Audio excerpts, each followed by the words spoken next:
My name is I'm a pianist producer that's currently based in Kalamazoo, mostly focusing on jazztronica and jazz music.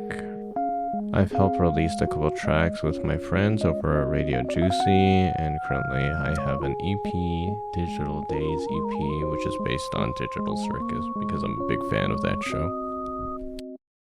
I was originally started off in lo-fi music, but I had my big pop-off moment in 2015 where I got sampled by famous lo-fi producer Eerie for the track Her. After that though, I fell off. It's okay though, I have a job now. I'm making this video in order to explain key parts of my entry for Oddwin Sample Challenge 6. If you think I'm missing anything, just let me know in the comments below. I'd be happy to cover it. Everybody knows you get brownie points if you use all the samples, so as soon as I got the samples, I got busy chopping them up into one-shots to use them on my keyboard.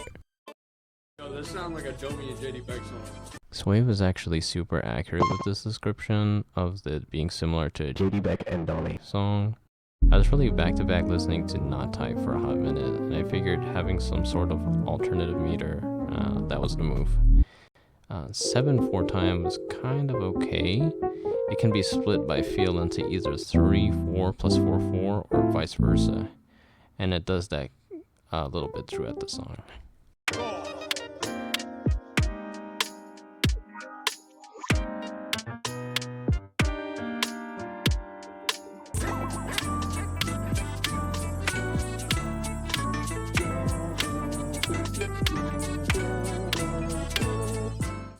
The main part of the A section chord progression goes like this.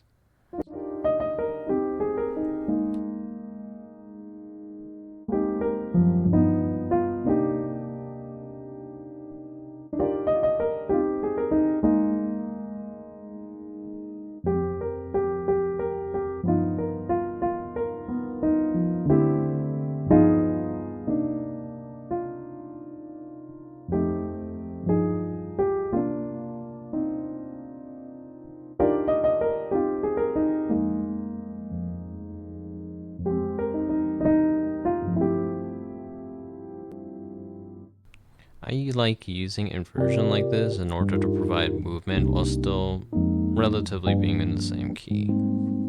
The B section is like this.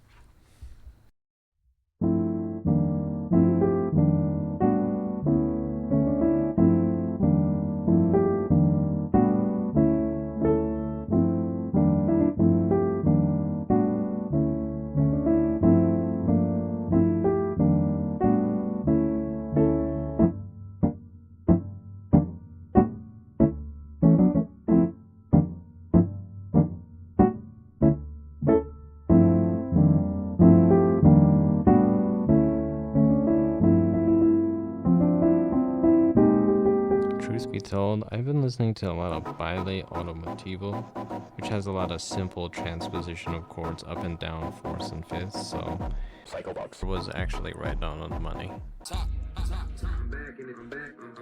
I'm back in this bitch like a C-section.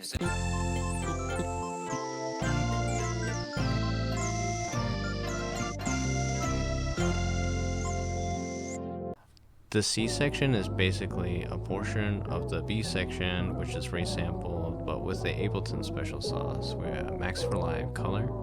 I think you can get away with like RC20 or something like that. And I have another video explaining how I use Max for Live color.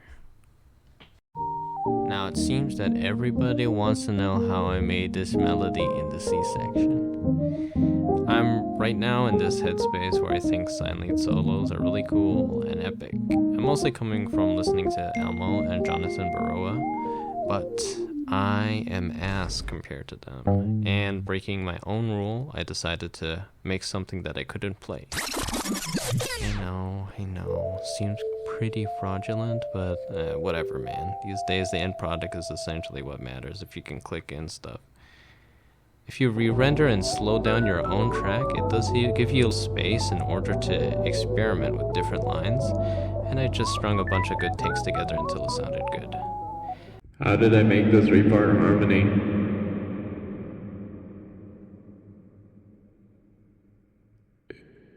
First, transpose your original line up or down a third. Major or minor, doesn't really matter.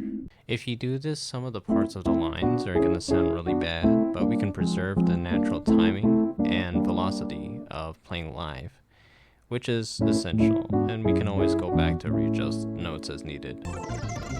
The refrain is basically the A section again, with more one-shots in order to pad out the sound a little bit more.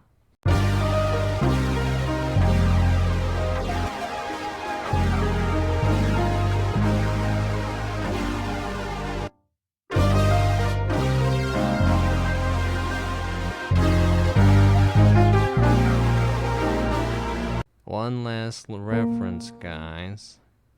The Dvorak. Yeah, that little motif right there at the end is an anthem for the common man, or the folk tune Going Home, I think. I really like the concept of showing your hands somewhere in the beat to show where the source material is for wherever you sampled, so I really liked doing this end part because it showed that I kind of used everything.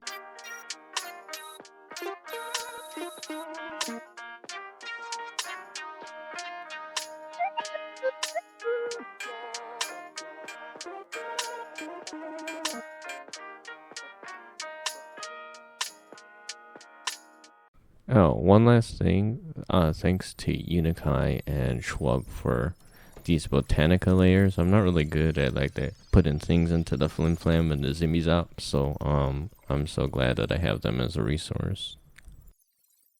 And yeah, that's basically it. Once again, thank you for watching this video. If you think I missed anything, just let me know in the comments below. I'd be happy to cover it again. And